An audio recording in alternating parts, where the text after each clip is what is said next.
Shopee and Lazada are two reputable platforms. They have a reputation to protect. They are foreign companies, and they have they do business around the world. They cannot afford to not resolve the consumer complaints. Kaya po naging parang Lazada and Shopee became more aware that there is something there that needs to be done. Kaya inayos rin po nila yung consumer complaints handling ng Lazada and Shopee. For Facebook, it's a marketplace. Ang dami pong unregistered in Facebook, the marketplace. So you don't know where to find them. You will, if you're a consumer and you're asked to deposit something here and there, and then hindi po registered yung business, for all you know, well, we don't know what will happen to the payment we made. Sana po, all the time, the seller is in good faith, wala siyang intention na masama, so i-deliver niya talaga yung package mo or whatever you ordered. But we do not know. Marami pong ganyan. That's why Facebook complaints involving transactions doon sa marketplace nila increased by 69.19%. Price Act-related complaints, particularly on overpricing, has increased from 51 to 7,395 complaints during the pandemic. Price Act provisions on overpricing would involve face mask, alcohol, other medical devices, even the thermal scanners. The Department of Health issued a suggested retail price bulletin on all these products na kailangan for selling, for those sellers, whatever the SRP in the brick and mortar store is, pareho din po dapat online. Hindi pwedeng mag-deviate, hindi pwedeng tumaas kayo kasi kung tutuusin, if there is no rental payment, if there is no utility payment, kung wala naman pong kuryente, dapat pa nga mas mababa for the consumers ang presyo of products being sold online. So, dun sa overpricing ng face mask, alcohol, not only overpricing yung mga alcohol na mislabeled or unlabeled na ginagawa in the as a backyard business ng mga entrepreneurs natin, pero hindi po siya kasi pwede na hindi registered with the FDA. So the NBI and the CIDG operated on this during the height of the pandemic. The value of the confiscation is at 100 million, plus recently there was an arrest or an operation involving around 30 million. So sobra-sobra pong laki ng mga nakukonfiscate na value ng PNP and CIDG. And if you can imagine kung ito yung mga kumakalat daan sa labas in the market na nako-consume natin bilang consumers. Sobra, kaya natin sila kinokontrol at hinuhuli because they are not supposed to be consumed by all of us. And then we also have around 500 arrests made by PNP and CIDG. They are now undergoing complaints sa public prosecutor's office. Na-file na po sila ng complaints ng law enforcers natin, and they will have to respond to the charges made against them. Just remember, if you are an online seller, okay naman po to sell alcohol because it's the in thing nowadays. Everybody needs alcohol. But if you sell them, please make sure that you comply with all the requirements issued by FDA. Dapat po meron siyang certificate of product registration. Dapat po kumpleto ang labeling niya. It's based in the Consumer Act. Yung labeling ng manufacturer, yung kanyang address, pangalan, and then the ingredients, ano ba yung ginamit dun sa whatever, kung alcohol yan, ano ba yung nakalagay doon, and then the safety precautions need to be also included in the labeling. So, okay po to do business on that one, but please have your products registered before the FDA. We receive complaints that mostly deal with liability for products and service imperfection. This is also under the Consumer Act, as well as the Deceptive, Unfair, and Unconscionable Sales Act or practice that is being done by the sellers. Marami po kasi, even advertising, false advertising is a violation of the Consumer Act. My favorite example, a donut na salbabida na suot-suot ng tao when you look at it online, whether in Facebook or Lazada or Shopee or whatever platform, so suot-suot ng tao. So everybody would think that it's really a floater, yung salbabida that you will use when swimming. And then pag dumating po sa consumer, it's the size of a donut, a real donut, yung maliit na kinakain. So obviously there is deceit, and we act on this, we act on such complaints. Hindi po natin pwede lokohin ang consumer, because if we want to stay in business, kailangan we're forthright and honest.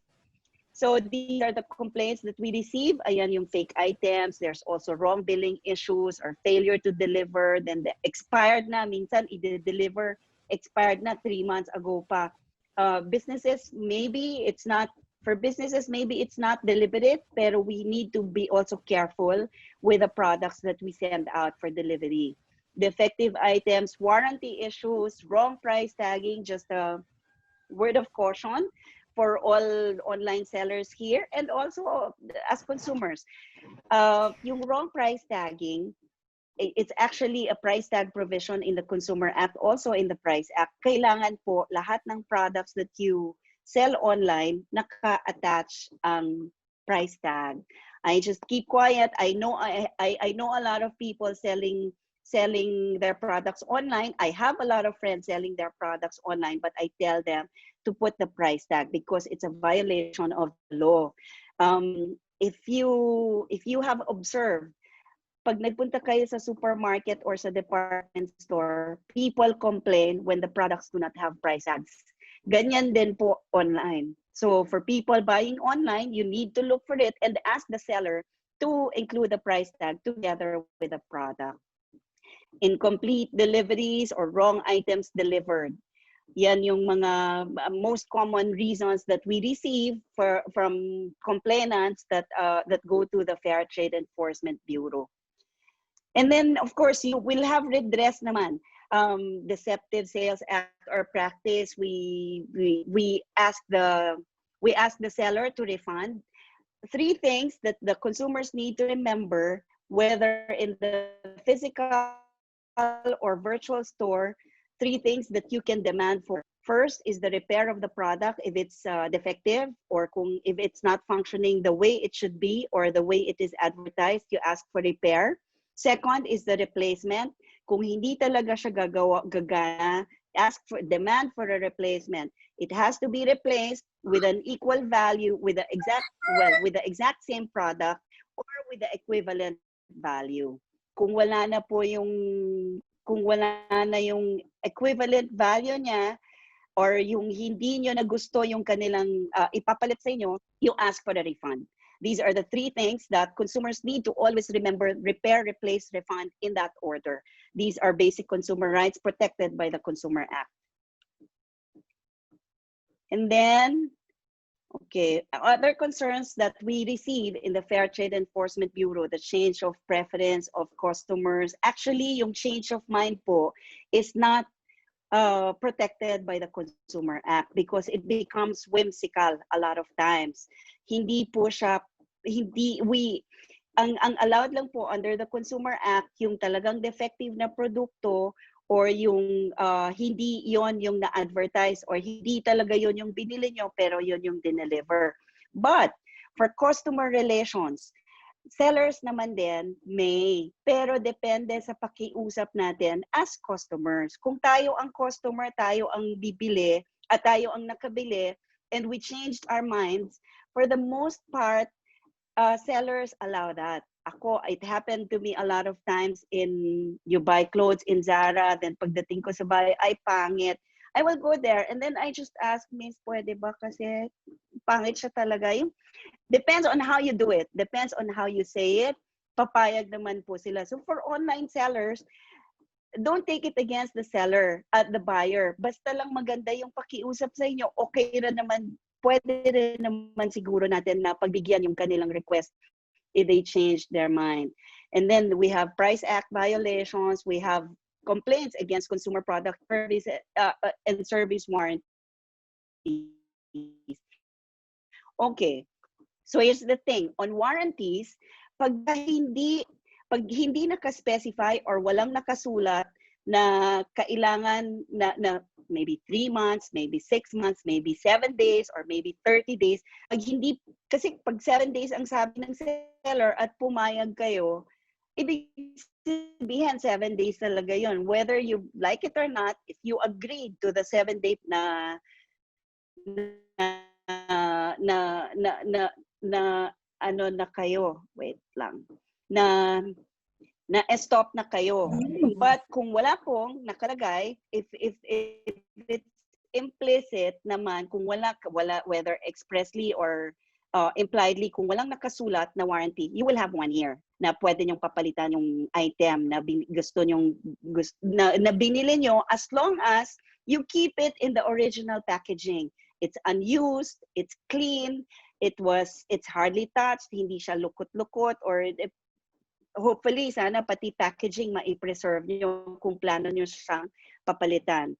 And then there's poor customer service, false, deceptive, and misleading advertisements. Marami po niyan. If we are online sellers, if we have business people here, I would suggest that since you want to grow your business, and I would assume you want to grow your business, please make sure that whatever you write in your advertisement or write up of the product that you're selling, the consumer or the buyer will receive exactly as you described it.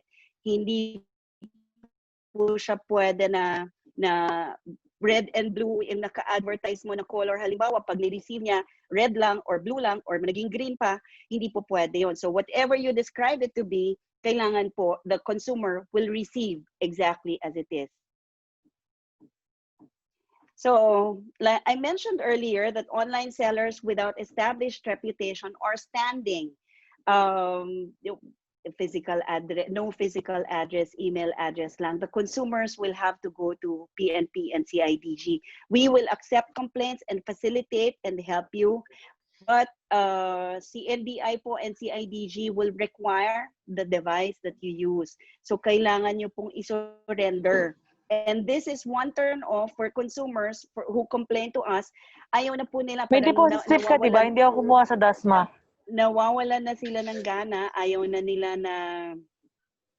Tapos ayaw na nilang i-pursue yung kanilang kaso dahil syempre kukuhanin yung device nila, and then you'll have to, mga 2 weeks din po yan. I have experience in handling a cybercrime case while I was in private practice. Mga 2 weeks din po ang minimum na kailangan nila yung device ninyo.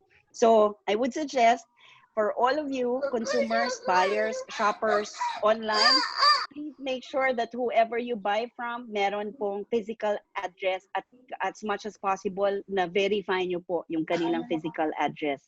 So we will not have to go through this process of surrendering your devices.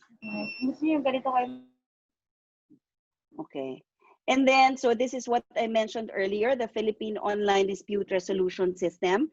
This is a mechanism that we're doing our best to put in place as soon as possible. There's already a department administrative order pending before Secretary Lopez. We forwarded it to him for approval para maka-start na tayo.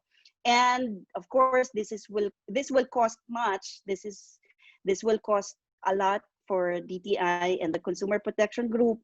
So we're hoping also to get the assistance of the USAID. Meron na po kaming, well, our Assistant Secretary handling the e-commerce now, in behalf of Consumer Protection Group, talk to USAID. And parang pumayag naman po sila. So they will fund the system and they will fund the facilitation para po ma-create natin siya.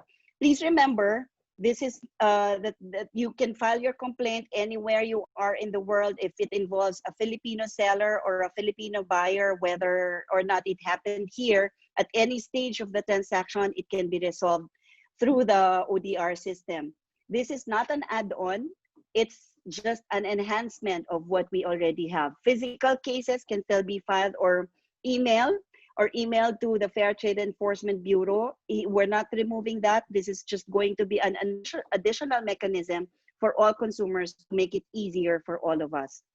And then there's going to be a linkage between all government agencies involved in online dispute resolution system and those agencies that have their consumer protection divisions as well, like the NTC, DICT, the FDA, DOST, whatever agency, DA especially, and DOH, kasama po doon sa consumer net that we're developing right now, so that it's going to be a lot easier for all consumers.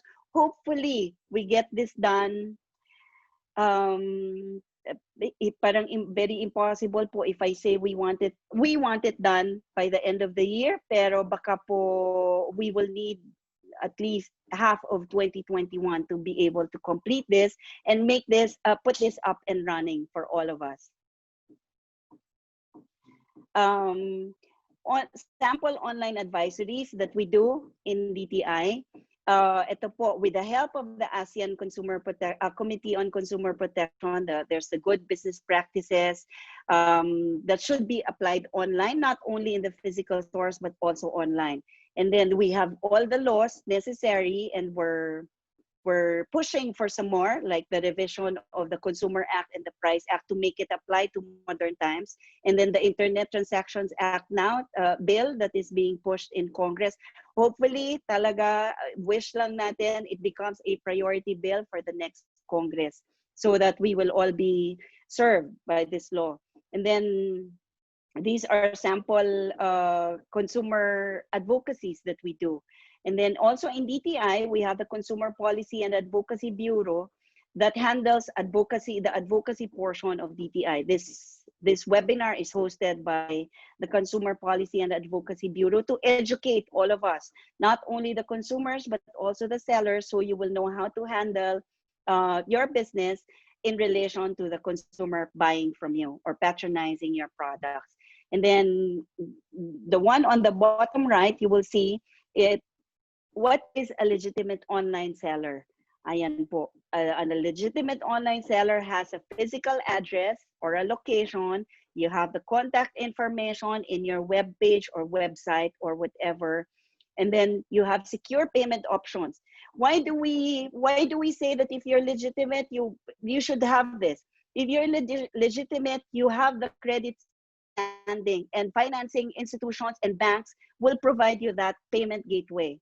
May credit card facility, there's PayMaya or InstaPay or whatever. You cannot get yourself registered with these payment gateways if you're not legitimate. So since you are, I would suggest that you get that. It's not only for your protection and not only for the consumer protection, but it will also help you grow your business. Because I, as a consumer, mas gusto ko po yung may payment gateway na ganyan, na secure. Example lang, because I know that if anything goes wrong with my transaction, I can always ask the bank. Halimbawa, Visa credit card or MasterCard or whatever. You can always ask them, saan ko ba mahahanap ito? At least it gives you more consumer confidence. It builds the consumer confidence to patronize this particular seller. And then you need to have the return and exchange policy. In physical stores, bawal po yung no return, no exchange. It's a violation of the Consumer Act.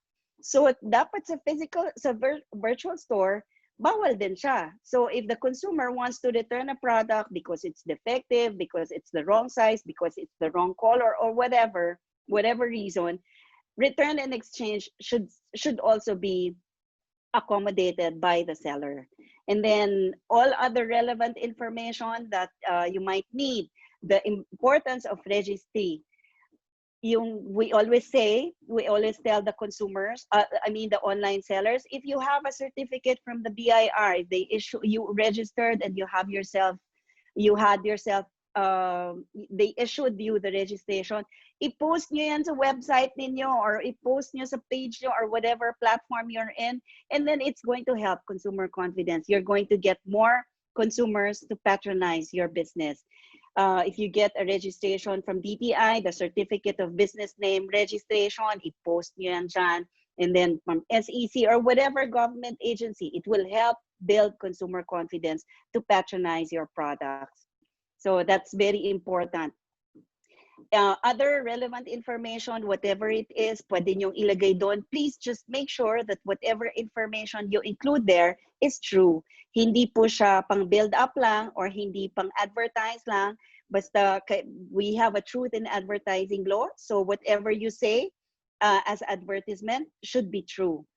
Kaya kailangan po talaga. And then, of course, we can always maximize social media. Technology now is vast. It's a whole different universe. So let's maximize it. As businesses, we have Twitter, we have Instagram, we have Facebook, we have all those. So gamitin natin sila for business. But for consumer tips and to help you also grow your business, please like DTI.consumercare on Twitter, Instagram, and Facebook. We need to build a whole, a wide following so that we can help cascade that, so that you can help us cascade information pertinent to consumers and business. And in this way, we of course we will not allow you to post in our website for your businesses, but we can always make mention of the businesses that are in good standing or who comply with DTI regulations, or who have those businesses that have the good housekeeping. Pwede po namin yan i-acknowledge just to encourage you to have yourselves registered and like our pages. Please follow us. Now, the ASEAN Online Business Code of Conduct that I mentioned earlier that the businesses should have a particular code of conduct. In the ASEAN, there is this online business code of conduct that is already being adopted by Congressman Gatchalian and Senator Win Gatchalian for the Senate version, for online businesses to know how to conduct themselves. You will see here in the ASEAN, it's a commitment by the seller, by the online seller. It's a commitment. It's not just a code, but it's a promise that they make to the consumers, that they will be, the consumers will be treated fairly, that the seller will uphold his responsibilities as seller. Ito po yan. There are 15, so I probably do not have to do this one by one. We conform to local standards. It's commitment number 4. I forgot to mention earlier that in the consumer protection group, we also have the Bureau of Philippine Standards. This is the Philippine standards body that promulgates standards of every product available in the market, every consumer product. We currently have around maybe 11 to 12,000 standards that we have made or adopted as Philippine national standards. We usually adopt international standards like ISO and IEC. But unfortunately, hindi po kasi madami ang staff ng DTI at hindi po masyado pang malaki ang Bureau of Philippine Standards. So we have only around 85 to 88 products under the mandatory list. Mandatory meaning compliance to the Philippine national standards is a must, and we monitor these products to make sure labeling, the sizing, kung semento siya or bakal or electronic product, everything has their technical regulations that need to be complied with by the seller. So if we find them in the market, yung mandatory products, if we find them in the market not complying with the Philippine national standards, we confiscate them and we file charges against the seller. So this is also very important for consumer protection. Pati po yung steel sheets, yung yero na binibili natin, if we want to build something, lahat po yan may standards. Semento, bakal, plancha, refrigerator, TV, there's a whole range of products that we monitor for consumer protection. So that's just one among the many commitments that sellers need to do in the Philippines. Hopefully with the Internet Transactions Bill, ma-pass agad so that the online businesses would know what to do also for the consumers and to build patronage. I will keep repeating building patronage because I'm also a consumer and I understand this is one way of building consumer patronage. So we avoid online spamming, we do not produce fake online reviews, and we educate consumers about online risks. the risks that they take. So these are the 15 commitments, and hopefully businesses in the Philippines will also adhere to this. For physical stores, na mas madali kasi sila i-monitor. So we do not have, currently, we do not have an existing a business code of conduct for physical stores, but they're easy to monitor and easy to see if they're complying or if they're protecting consumers. And then, so that's why we have this for online stores. So here are some online shopping security tips. Before I go there, dun sa commitment ng sellers, if you remember, or if you have ever heard DTI say that we all have consumer rights. We have 8 actually. But with the rights, or with our rights, come our responsibilities as well. Hindi naman po all the time isisisi natin sa seller. Hindi po all the time isisisi natin sa business. We also have responsibilities for ourselves and for the other consumers, for the society and the community in general, the country in general, if we want to go that far. Hindi po siya puro na lang tayo take. We also need to give. The first and foremost and the most important responsibility for me is the responsibility to take action. If we see anything that's happening that we know is wrong, like an online seller, I also have to do this myself. An online seller, the friend natin, walang price tag. We need to call her attention. We need to tell her that she needs to put a price tag, because it's what the consumer access, or it's what the price access. We need to take action. If we see something wrong happening in a store, in a physical store, and you see a business, marami pong ganyan. I always make sure that kasi meron pong mga buyers then who are meek and who will just accept whatever the seller says, or whatever the cashier says, or whatever the management of the store says. We can help.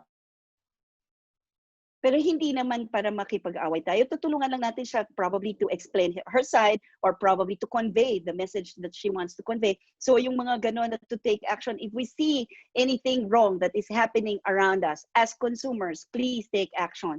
And then, of course, there's the critical awareness, environmental awareness, social awareness. We just need, bottom line, we need to be wise consumers. We need to be responsible, take action, but more importantly, we need to be wise, and we need to be aware that that our consumption affects the environment and the community in general, and Mother Earth. I will go there next time. Maybe we can do another webinar on sustainable consumption and production, but at least for environmental awareness as consumers, let's put it in mind and take it to heart that every consumer activity that we do, every consumption that we make, has an effect to the environment. Lahat po yung pagkalat natin paggamit na lang ng straw, where do we get the straw? Pagtapon natin ng cigarette butt sa kalye, pagtapon natin ng plastic na we don't put it in the proper trash bin, plastic saan yan pupunta sa sewer, and then people complain about flood all the time. Nagrereklamo tayo sa baha tuwing uulan sa Pilipinas, or tuwing lalakas ng konti, may baha. But we're also responsible somehow for this happening. So that's very important, environmental awareness on what's happening around us. So we'll go to online shopping tips. Konti na lang po. I think I have 2 or 3 more slides na lang. Use your own computer or laptop as much as possible. When you go to internet cafes, if you do not have your own device and you go to internet cafes, please make sure to log out your account before you leave. And syempre, pandemic, please make sure to sanitize the devices before you use them or before you touch them. Better yet, hiram na lang kayo sa kapatid nyo for now because of the pandemic. We do not know what's going to happen. Or whatever took place in the internet cafe. So avoid na lang po muna natin yan gawin. And then you should have your antivirus or anti-malware program in your device. And to protect you also from hacking or spamming or yung mga ibang ginagawa ng mga unscrupulous internet geniuses natin. And then use hard to guess passwords. There was an ad earlier, yung medyo mahirap-hirap naman ng konti, pero I understand, nakakatamad na mag-iba-iba ng password, but ako, because of my involvement in consumer protection, I have now a list of passwords in my phone because I know I will forget, so I have them there. Anytime I need it, it's there. Iba-iba yung password per account, per device sana as much as possible then. Please make sure to read the privacy policy statement in platforms. Meron ganyan when you for the first time you're logging in, meron siyang privacy policy statements that you need to say you agree to. Kailangan pong basahin niyo siyang mabuti so that you know how the platform or the website will protect the privacy of whatever data that you put there. And then give only whatever is required. Meron po kasing nakalagay na must put or mandatory. It becomes a red field. Kung yun lang kailangan nila, yun lang ang ibigay natin. Wag na natin dagdagan those that may or may not be there, wag na natin isama. Then check for contact information of the website and validate if they exist. Sellers that are registered should be in the SEC website or the DTI website, or maybe if they're also registered in the BIR, nasa BIR website po yan. For travel agencies, we actually tell the consumers to look for travel agencies in the website of the DOT or the DTI. Kung nakarehistro sila as a single proprietorship entity, meron po silang business name registration sa DTI and then SEC. Also in the DOT website kasi yung mga accredited travel agencies are also in their list. So these are the kinds of information that you need to look for when you go shopping or when you buy tickets or whatever for travel purposes. If the sale or if the deal looks too good to be true, then it must be too good to be true. Let's not entertain it. Let's run away from it. Medyo layo-layo na tayo dyan. Pag hindi na siya mukhang totoo, kagaya ng an example would be the recent promos ng mga sasakyan. Kung nakita nyo yun, well, it's one of them. There are two that I received, but one of them is too good to be true. So the Fair Trade Enforcement Bureau is now looking into it. Ito yung take one for free. Buy one, take one for free. Isn't it too good to be true? So run away from it. Read customer feedback. Meron po yan the track record that they are able to create for themselves, for the sellers. Makikita nyo yan dun sa customer feedback. Of course, we will wonder, baka naman isang tao lang yung gumawa ng lahat ng feedback na yon. It might also be true. Medyo i-check nyo lang kung sino yon or pati yung frequency ng dates na nandun siya. And then it might also be true. There might be testimonials or word of mouth. Ask your friends kung alam ba nila tong site na to. And then that's also one way of building a business and building consumer confidence. Pagka maganda yung track record, people will talk about the site. People will talk about where they got this particular product and how well they were entertained by the business.